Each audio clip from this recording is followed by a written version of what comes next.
Hello everyone, तो कैसे हैं आप लोग। आई होप कि आप बहुत बहुत और बहुत ज़्यादा बढ़िया होगे और बहुत ज़्यादा अच्छे से पढ़ाई कर रहे होगे। तो जैसे कि आपने थंबनेल देखकर ही क्लिक करा और टाइटल पढ़ के जरूर क्लिक करा है, तो आपको बता दूं कि इस वीडियो में जी बिल्कुल आपने सही वीडियो पर क्लिक करा है। पहली बात तो कि आप इस वीडियो में देखने वाले हैं कि अब मेरे जनवरी 25 में 90 डेज बचे हैं या 3 मंथ्स बचे हैं। अगर ये वीडियो आप जब भी देख रहे हैं, मैं मानता हूँ कि आपको 3 महीने बचे हैं। मैं ये वीडियो 29 सितंबर को बना रहा हूँ, तो अब मैं मानता हूँ कि मान लो अगर आप 1 अक्टूबर को भी देख रहे हैं, अक्टूबर से लेकर के पूरा अक्टूबर, नवंबर, दिसंबर और जनवरी को साइड कर देते हैं, क्योंकि 12 जनवरी को तो एग्जाम ही है। तो मैं 3 महीने मान के चल रहा हूँ, पूरा 90 डेज मान के चल रहे हैं, क्योंकि 4-5 दिन का मार्जिन ले लेते हैं। कभी आपकी कोई तबीयत खराब हो गई या कहीं जाना पड़ गया, फेस्टिवल भी है बीच में, तो जो भी 4-5-6 दिन साइड लाइन कर देते हैं। तो ओवरऑल सारा कट कटा करके 90 डेज मेरे पास निकल के आ जाते हैं अच्छे से, जो कि आपके एफिशिएंट होने चाहिए। अब एक बात और कि हो सकता है कि आप ऑलरेडी किसी स्ट्रेटजी को फॉलो कर रहे होंगे जो आपने खुद बनाई होगी। तो अगर खुद की कोई स्ट्रेटजी फॉलो कर रहे हो तो बहुत बढ़िया है, उसको फॉलो करते रहो। लेकिन इस वीडियो को देख लो, क्या पता आपकी स्ट्रेटजी में कुछ एडिशन कर दे, कुछ मॉडिफाई करने को हेल्प हो जाए, जिससे क्या हो आपकी स्ट्रेटजी और इंप्रूव हो जाए। तो अच्छा है, तो आप उसी स्ट्रेटजी को फॉलो करना। बट इसमें से आपको लगता है कुछ इनकॉर्पोरेट करना है, या अगर आपको अपनी स्ट्रेटजी में कुछ ऐसा निकालना है तो आप वो कर सकते हैं। एडिशन कुछ जरूर कर लेना इसमें से, अगर कुछ ना कुछ आपको मिल ही सकता है। तो इसलिए इस पूरी वीडियो को जरूर ध्यान से देखें, ठीक। तो मैं आपको बताने वाला हूं कि लास्ट के 90 डेज में हम कैसे 350 प्लस सिक्योर कर सकते हैं। 350 यहाँ लिखा है, रास्कियत बताऊं कि आप 370 से ऊपर भी जा सकते हैं। बट शर्त यह है कि ये स्टडी अच्छे से फॉलो करनी पड़ेगी तभी, क्योंकि अभी हमारे पास पूरा टाइम है। और मैं ये मान के चल रहा हूं कि आप एक सिंसियर बच्चे हैं, आप एग्जाम को लेकर के या सीए कोर्स को लेकर के थोड़ा सीरियस भी हैं और सिंसियर भी हैं। आप सच में सीए करना चाहते हैं और सीए अपने नाम के आगे लगता हुआ देखना चाहते हैं। तो इसीलिए मैं आपका दोस्त, आपका भाई, आपकी सीए के जर्नी के सारथी सीए मोहित श्रीवास्तव आपको एक बहुत बढ़िया स्ट्रेटजी बताने वाला हूं। तो चलिए शुरू करते हैं। तो जैसा कि सबसे पहला मैं मान के चल रहा हूं कि अभी आपकी क्लास कंप्लीट होने वाली है।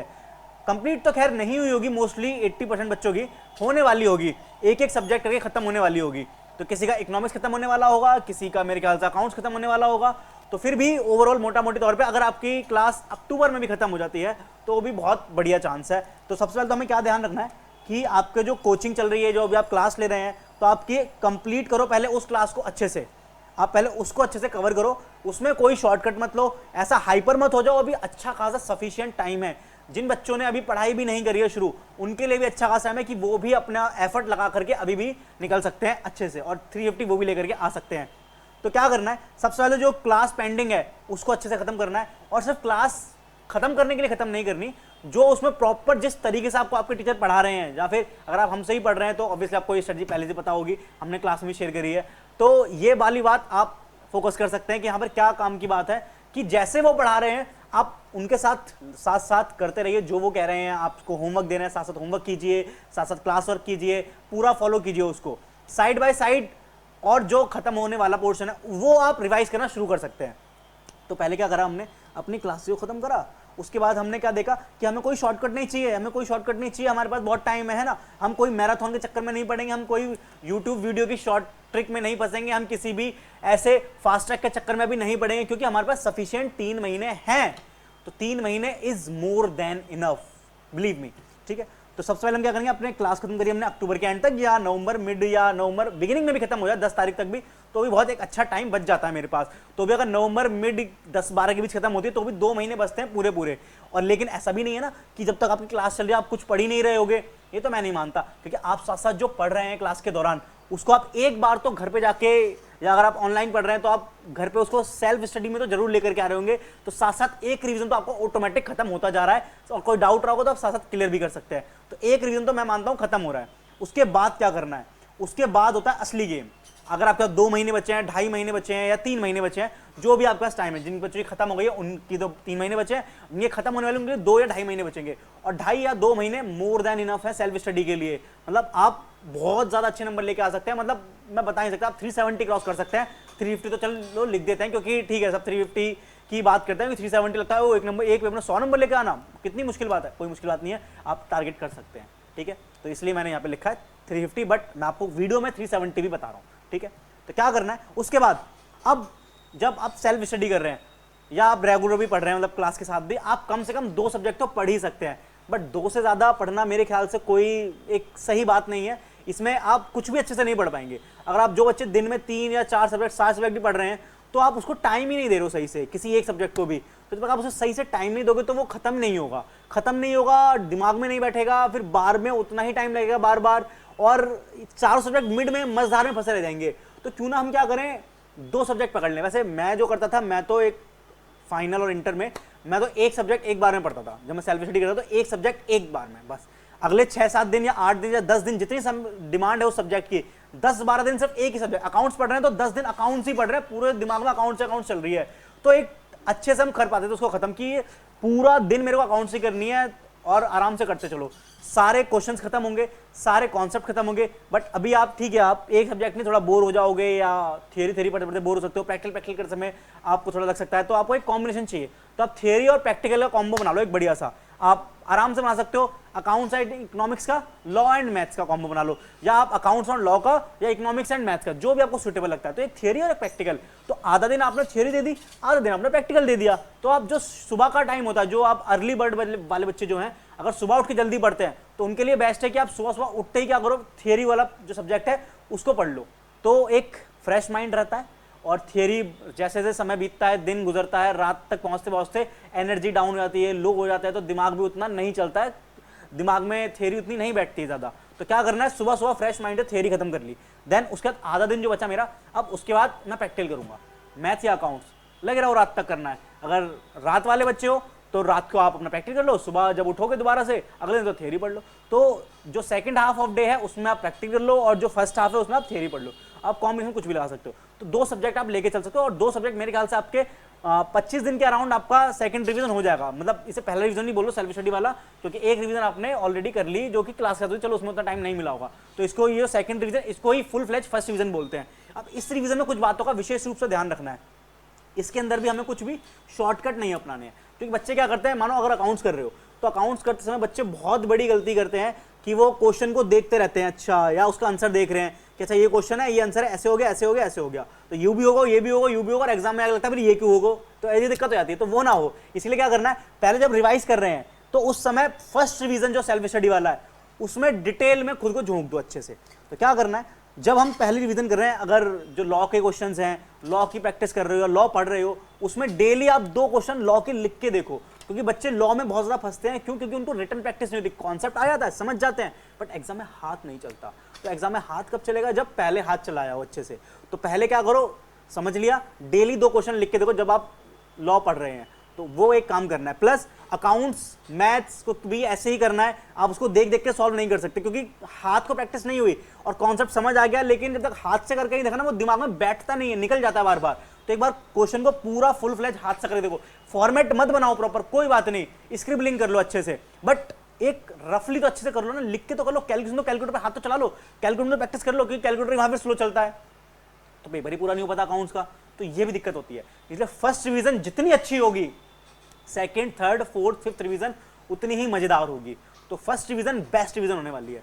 तो इसलिए क्या करना है, प्रैक्टिकल क्वेश्चंस को हाथ से करके देखना है आराम से, जो सेम क्वेश्चन है उसका एक क्वेश्चन कर लो और दूसरा क्वेश्चन देख लो, ऐसा कर सकते हो। सारे क्वेश्चन नहीं कर पा रहे, कोई बात नहीं, टाइम कम है, तो एक काम तो कर सकते हो ना, जो सेपरेट, जैसे 2 क्वेश्चन बिल्कुल डिट्टो सेम, अमाउंट अलग है, तो उसमें से एक क्वेश्चन कर लो और एक क्वेश्चन को देख लो, बस, तो वो चल जाएगा एक बार को। तो ये जरूरी है, तो ये ध्यान रखना। तो 2 सब्जेक्ट हमने 25 दिन के आसपास खत्म कर दिया, चलो 20, 25 या 30 दिन जितना भी टाइम लगा उतने दिन में आपने खत्म कर दिया। देन उसके बाद भी आपके पास 1.5 महीना या 1 महीना बचा हुआ है। अब क्या करना है, अभी 25 दिन में या 30 दिन में आपके 4 सब्जेक्ट खत्म हो गए, ठीक है, आराम से, मतलब 2 सब्जेक्ट करके पढ़ाएं तो जल्दी खत्म हो जाएंगे ना यार। 15-15 दिन में भी अगर आपने 2 सब्जेक्ट खत्म कर दिए, 15 दिन में अकाउंट्स और लॉ खत्म हो गया, अगले 15 दिन में मेरा मैथ और इको खत्म हो गया, तो इजीली मैं 1 महीने के अंदर एक रिवीजन मेरी हो गई, जो कि डिटेल रिवीजन थी। अब मेरे पास 1 महीना बचा या 1.5 महीना बचा है, 1 महीना मान लेते हैं चलो मोटा मोटी तौर पे। तो यहाँ पे भी क्या करना है, 2 सब्जेक्ट पढ़ने हैं। अब मुझे 15 दिन लगे फर्स्ट रिवीजन को खत्म करने में 2 सब्जेक्ट की, क्या मुझे दोबारा उतना ही टाइम लगेगा? सोच के बताओ, नहीं लगेगा। क्यों? क्योंकि मैंने पहली रिवीजन बहुत शानदार करी है, तो दूसरी रिवीजन में 10 दिन में 2 सब्जेक्ट खत्म कर सकता हूँ बड़े आराम से। 8 से 10 दिन के अंदर दोनों सब्जेक्ट मेरे खत्म हो जाएंगे, और अगले 8 से 10 दिन के अंदर 2 सब्जेक्ट और। तो जहां पर मेरे को 1 महीना लगा एक रिवीजन करने में, नेक्स्ट मंथ में मैं 2 रिवीजन निकाल लूंगा अपनी 15-15 दिन की, मतलब 15 दिन में 2 रिवीजन और अगले 15 दिन में 2 रिवीजन, सॉरी 1 रिवीजन, मतलब 2 सब्जेक्ट 1 रिवीजन और थर्ड रिवीजन मेरी अगले वाली। तो 3 रिवीजन मेरी हो गई कब तक? ऑलमोस्ट दिसंबर तक, और मेरे ख्याल दिसंबर से पहले ही हो जाएगी ये, टाइम बचेगा आराम से। दिसंबर के लास्ट के 10 दिन बचेंगे, 8 दिन, और जनवरी के वो 6-7 दिन जो बचेंगे, उसमें से 12 जनवरी को तो अपना पेपर है ही, तो उसमें से मैंने 4 से 5 दिन रख दिए आपके फर्स्ट पेपर के लिए, ठीक है। तो मान लो आप 7 जनवरी से क्या करने वाले हो, अकाउंट्स पढ़ने वाले हो 7 से 12 तक। अब जो टाइम बचा मेरे पास, मोटा मोटी तौर पे मान लेते हैं 28 दिसंबर से लेकर के 7 जनवरी का टाइम बचा है, ठीक है। तो कितने दिन हो गए भाई ये, कितने दिन हो गए, 28, 29, 30, 28, 29, 30, 31, दिसंबर 31 का होता है, मजे आ गए। फिर 1, 2, 3, 4, 5, 6, 7, पूरे 12 दिन है, 10 से 12 दिन बचते हैं। तो अब देखो 12 दिन भी अगर मेरे बच रहे हैं लास्ट में, तो मैं एक काम करूंगा, अकाउंट्स देखो मैं पढ़ने ही वाला हूं अगले 5 दिन बाद, तो मैं एक काम करता हूं, क्यों ना मैं 4-4 दिन में बाकी 3 सब्जेक्ट को तोड़ दूं, और जिस सीक्वेंस में एग्जाम आने वाला उस सीक्वेंस में तोड़ता हूं। पहले मैं क्या कर दूं, अकाउंट्स के बाद लॉ आता है, तो मैं 4 दिन लगा करके लॉ पढ़ लेता हूं, सिर्फ लॉ, एक ही सब्जेक्ट, अब एक सब्जेक्ट की बारी आ गई, सिर्फ लॉ पढ़ लिया। नेक्स्ट 4 डेज मैंने सिर्फ मैथ कर लिया, क्वांटिटेटिव एप्टीट्यूड अपना, और लास्ट के 4 दिन मैंने इको कर लिया, बस, ठीक है। हो सकता है आपको मैथ में 5 दिन लगे, इको में कम दिन लगे, हो सकता है लॉ में कम ज़्यादा दिन लगे, इको में कम दिन, 1 दिन कम लगे, तो आप इसको ऐसे एडजस्ट कर सकते हैं, वो कोई दिक्कत नहीं है। उसके बाद 7 से लेकर 12 तो मैं अकाउंट्स पढ़ने वाला हूँ। आपको अगर 3 दिन लगते हैं अकाउंट्स में, 4 दिन लगते हैं, तो आप 8 से भी पढ़ सकते हैं, कोई दिक्कत नहीं, ये भी आपकी चॉइस है। लेकिन हाँ, अब ध्यान रखना है, इस बीच ये जो 4 दिन वाला जो पीरियड है, इस बीच हमें एक काम और करना है, हमें क्या करना है, हमें कुछ PYQs करके देखने हैं, पास्ट ईयर के 2-3 अटेम्प्ट के क्वेश्चन पेपर देखने की क्या कैसे क्वेश्चन आते हैं। इतनी रिवीजन करने के बाद क्या मैं कर पा रहा हूं, और मैं तो चाहूंगा कि जैसे हमारी फर्स्ट रिवीजन हो जाए ना, सेकंड रिवीजन एक बार हो जाए, सेकंड और थर्ड रिवीजन के बीच में, उसी दौरान जब थर्ड रिवीजन कर रहे हो, तो जैसे जैसे सब्जेक्ट खत्म होता जा रहा है, वैसे वैसे MTP, RTP और PYQ उसी दौरान देखते चलो। जैसे क्या होगा, बाद में झंझट खत्म है। मान लो कुछ ऐसा क्वेश्चन दिख जाए कि जो नया क्वेश्चन हो, जो आपसे बने ही ना, जो आपसे हो ही ना, फिर आप लास्ट में देखो तो प्रेशर पड़ जाएगा फालतू में, और दिक्कत हो जाएगी। मतलब दिक्कत ये हो जाएगी कि कॉन्फिडेंस लूज हो जाएगा। लेकिन अगर मैं 15-20 दिन पहले ही देख लूंगा और मुझे समझ आएगी ये क्वेश्चन नहीं हो रहा है, तो मैं क्या कर पाऊंगा, उसको मैं सॉल्व कर पाऊंगा, उसको समझ पाऊंगा, उस कॉन्सेप्ट को दोबारा समझ लूंगा। तो टाइम है, लास्ट में टाइम नहीं मिलेगा। तो ये पहले ही करना है मेरे को, PYQ, MTP और RTP कुछ तो पहले ही कर लेनी है। और एक जो फाइनल RTP रहेगी वो मैं अपना 4 दिन में कर लूंगा। उसके बाद लास्ट में जो 1.5 दिन बचेंगे उसमें तो आराम से रिवीजन हो जानी है, क्योंकि एक मैंने देखो सबसे पहला टाइम लगाया मैंने 30 दिन का रिवीजन करने में, सब पूरे 4 सब्जेक्ट को। अगला टाइम लगा मेरे को ऑलमोस्ट 15 से 16 दिन का। नेक्स्ट जो रिवीजन लगेगी वो ऑब्वियसली 15 दिन से कम ही लगने वाली है 4 सब्जेक्ट को करने के लिए, मानो या ना मानो आराम से हो जाएगी, ठीक है। उसके बाद थोड़ा और कम टाइम लगेगा। तो ऐसे करते करते हम सीख जाएंगे कि हमें 1.5 दिन में क्या पढ़ना है, कितना पढ़ना है और कहाँ से पढ़ना है, वहाँ सोचना नहीं पड़ेगा। तो ये रहेगी आपकी बेस्ट स्ट्रेटजी, जिसके अंदर आप सब कुछ अपना कवर भी कर लेंगे और मजे भी आ जाएंगे आपके, और एग्जाम में भी बहुत बढ़िया नंबर लेके आ सकते हो। तो करना क्या है, मेरे को सही से पहले अपनी क्लासेस खत्म करनी है, जिसके अंदर मैं कोई भी शॉर्टकट अपनाऊंगा नहीं, कोई भी मैराथन अभी नहीं देखूंगा, क्योंकि बहुत टाइम है, 3 महीने हैं, ऑलमोस्ट 90 डेज से भी ज़्यादा है अभी। तो सारी चीज़ आएंगी, और मेरे को हाथ से प्रैक्टिस करनी है, ऐसा टाइम पास नहीं करना है, बुक खोल के देख रहा हूँ, बुक मुझे देख रही है, मैं बुक को देख रहा हूँ, वो नहीं करना, ठीक है। और लास्ट में एक सब्जेक्ट पर तो आ जाएंगे खाली, बस लास्ट के जो 12 दिन रहेंगे, 10-12 दिन, उसमें एक सब्जेक्ट पर्टिकुलर आराम से तो पर्टिकुलरली तोड़ेंगे फिर लास्ट में। उसके बाद आराम से एग्जाम टाइम आ ही जाएगा, फिर 1.5 दिन में रिवीजन करते हैं, क्योंकि अब मेरे को पता है कि मेरे को क्या पढ़ना है, कितना पढ़ना है, कहाँ से पढ़ना है, कोई दिक्कत नहीं है, आराम से। और क्या पढ़ना है, मजे की बात यह है कि आपको सोचना नहीं है, मैंने आपके लिए ABC बनाया हुआ है, आप उस सीक्वेंस से पढ़ेंगे ना तो आपको तो इससे भी कम टाइम लगेगा। तो वो जरूर देख लेना इसके बाद, क्योंकि आपको पता रहेगा कि किन सब्जेक्ट को और किन चैप्टर को पहले करना है और किसको बाद में करना है, वो सबसे, क्योंकि वो वेटेज वाले चैप्टर जो पहले करने हैं, कौन से हैं वो चैप्टर, वो आपको ABC वाली वीडियो में जरूर मिल जाएंगे, आप उसे चेकआउट कर सकते हैं इस चैनल पर, ठीक है। कोई डाउट अगर फिर भी रहता है, कोई डाउट और पूछना है, कोई बात रह गई, तो आप कमेंट बॉक्स में पूछ सकते हैं, या आप मुझसे कनेक्ट कर सकते हैं कहीं पे भी, तो मैं आपको ज़रूर रिप्लाई करूँगा।